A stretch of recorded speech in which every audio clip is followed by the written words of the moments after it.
But my first contact from First Baptist London was in a phone call from J. Bill Jones, who was the pastor then, and it was the night I had just gotten home after Christy Joe, our youngest, was born, and so I was totally out of it, but and I knew London was over there in eastern Kentucky somewhere, but I was in Arkansas at the time. Christy Joe had just been born. She and Sherry were at in the hospital, and I was home with Melody, and I got this call.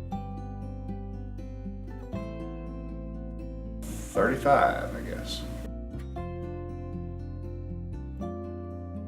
So I did. I grew up outside Louisville, and we'd been in Arkansas for 8 years. I was doing both music and youth ministry, and maybe a little bit burnt out at doing both of those. So it was. I wasn't looking for a place to go, but there was that sense that, yeah, maybe I ought to pay attention to this.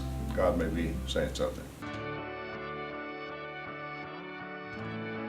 Never in my wildest dreams did I realize I'd be here till I retired. When I came to First Baptist Church, we owned nothing even resembling a computer. The bulletins were run on a mimeograph machine and with typed stencils. And I remember the first modern computer-like devices we got were 3 IBM display writers, which were huge machines, ran off of about, must have been an 8-inch floppy that you inserted into them, and we thought, oh, we're tall cotton now. And the printer took up half a room, counting the case that covered it because it was so noisy. You had that big case. But you know, it's been an adjustment to, and now I guess I think I can't work without my computer. If it's down, I'm in trouble. I can't create a worship board or anything. 1983, when we came, electronic keyboards were something of just a novelty. And now electronic digital things allow you to create all sorts of sounds from one workbank, and so yeah, it's changed a lot. For me, it's hard to find a better hymn than "Praise to the Lord the Almighty." The song we recently learned, "Cornerstone," has to be one of my, I think that's one of the best.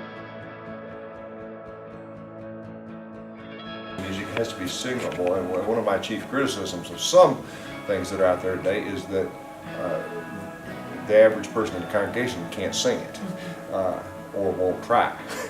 But it's got to be something that folks can sing and then identify with the message that's there.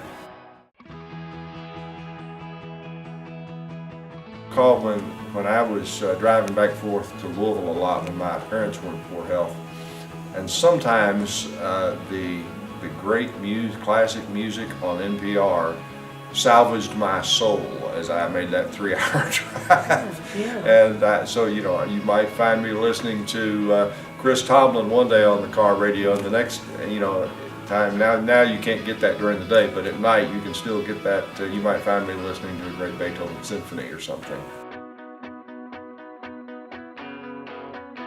Well, I remember one time we were getting ready to start the Passion play, and Jesus was getting ready to ride in on the donkey, and someone, not realizing that the donkey wouldn't like this, turned the lights out in the hallway, and the donkey decided that was not acceptable, so he decided to buck a bit, and he threw Jesus into the brick wall, and we weren't really sure we were going to get Jesus in for the first scene, but and there's a time or two when one of the donkeys was just decided, I don't know that I want to go that route today, so we were kind of extending the entry until we got him moving. But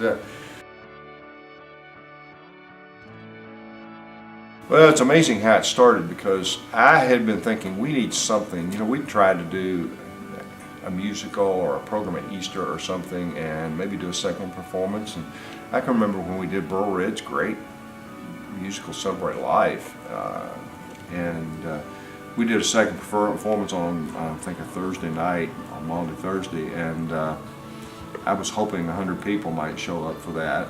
But I thought we need to do something that takes the gifts and the message of our music ministry out to the community. And I'd been looking and came across an advertisement for something called the Passion Play Project, which was a script with some suggested music, but the rest of the music you could choose and you could adapt to the thing. And I got to looking at that, and I was just thinking about it. And about the same time, I went into pastor's office one day, a few minutes before a staff meeting, and he said, "Jerry, I think maybe we need a pageant, or we need something that, you know." And I'd been thinking the same thing. I think that was God speaking to both of us about it. And I said, "Well, it's funny you should say that, because let me go get and show you something I've been looking at." And he said, "If that's what you think we need to do, let's pray about it and then run with it." And this was in, as best I recall, early spring, late winter one year, and so we were talking like, you know, a whole year later, and and we had no clue what we were doing really, other than we knew what we wanted to happen. But I was really fortunate to find and to know that Pat Boland had helped me with a few small projects that the choir had done in drama, and that he had some drama training, and he thought it was a great idea. And I said, "Would you help? Would you be the director of the drama part of it?" You know, and so we began to just kind of pull together a team, and Jack Walker was willing to help us instrumentally, put an orchestra together, and the choir got excited about it. And the only way I can express what happened was it's a God thing, because like I said, we'd do something else, which I thought were good projects, good services, and you know, 100, 200 people come out of the community to come.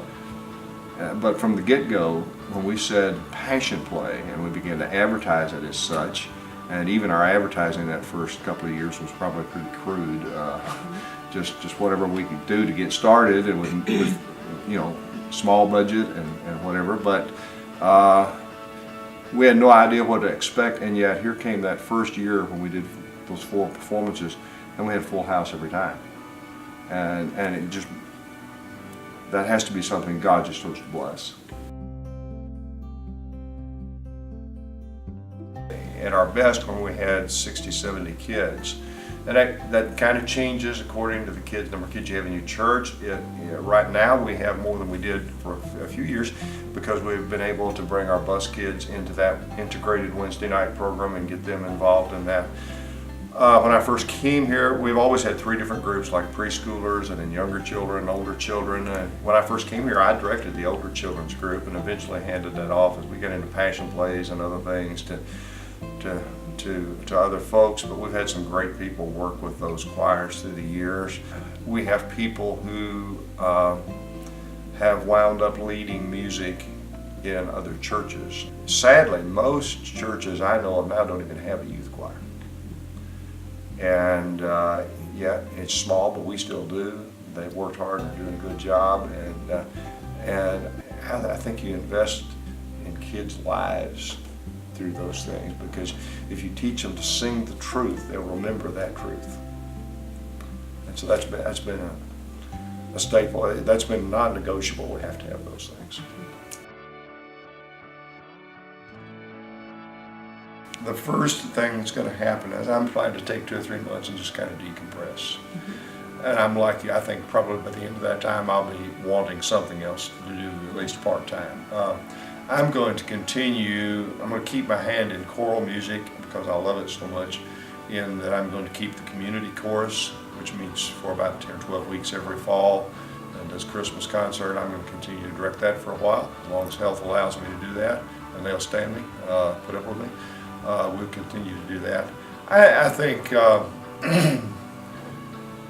I think within 2 or 3 months I'll be looking for some way to just plug in on some sort of a slower part-time basis, maybe a couple of days a week or something that I can do.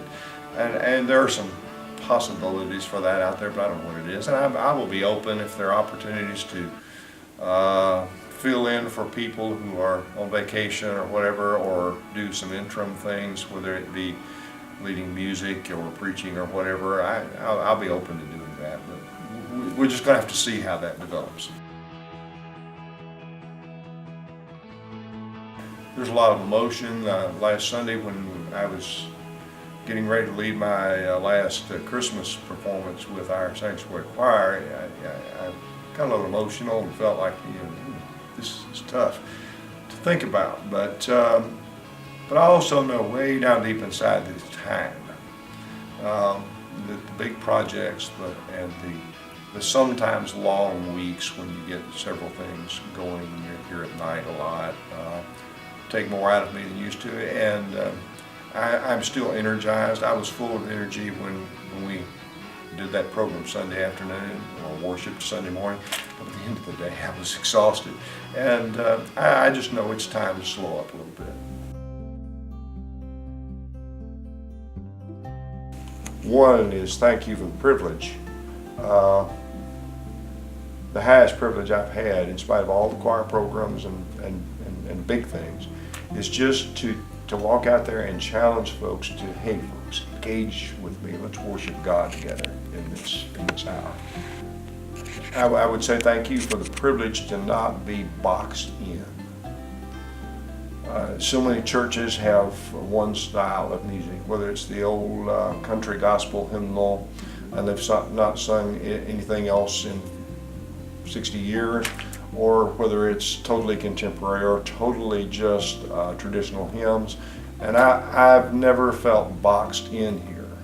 Even with my choirs, I've said to them I don't want them to always be able to predict what we're going to sound like on any given week, that we need to challenge them with something that's worth saying. And I felt a freedom to do that. That worship is a participatory event. And there are so many trends today in so many churches where what they call worship is a spectator event. And I think how sad, because we've forgotten what it is. That when we come together, it's to celebrate who Christ is. And to do that, we have to involve ourselves in some way. Now, are we all great singers? No. But are we all supposed to do something to lift our voices and ourselves, involve ourselves in worship? And I would say to them, don't ever quit doing that.